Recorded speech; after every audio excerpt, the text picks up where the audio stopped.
Okay, nag-birthday man ang akong igsuon, so automatic nga mamaling kita. Kay para natay lutuon sa iyang birthday. Kung uban-uban pud mi sa iyahang asawa, so nangamin na malingki mi no. Tanaw-tanaw sa ta sa mga kilid kung unsa pa ba'y mapalit din ha. O ang iyang asawa to araw. Kaya naghuwat man ang motor, so dali ta no kay gihulatan man ta.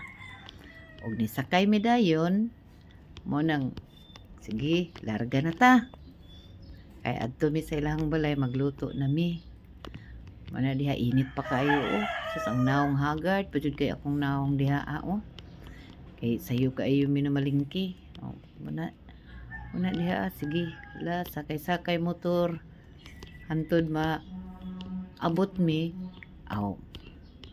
automatic na pagwapa sa tadihang dapita be kay murag sus be mamang driver asa na ta padulong ani na mo na ang driver no sa motor mo na giingon kay humana man tagluto so mao ni ang among birthday boy daghan kaayo ang hikay niya nakapaldo jud siya na di mawala ang mga cake kinilaw, sinugba nga baboy, mga akin ni spaghetti di ni mawala.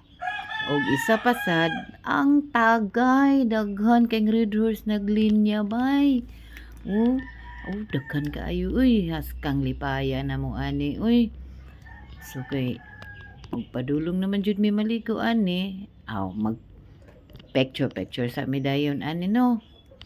Nya yang pong asawa la sige paypayi dyan na paypayi aron walay langaw makatugpa hala paypayi di daghan kayo no naglinya gyud askang bibuha lagi unya unsaon naman ni ron kay kaon naman jud ni kana ani happy birthday pud sa ako ang igsuon lagi nga tana mabag-o na ni siya napoy akong amiga pong gwapa hello Joy tuara kani kay padung naman jud ni mga so picture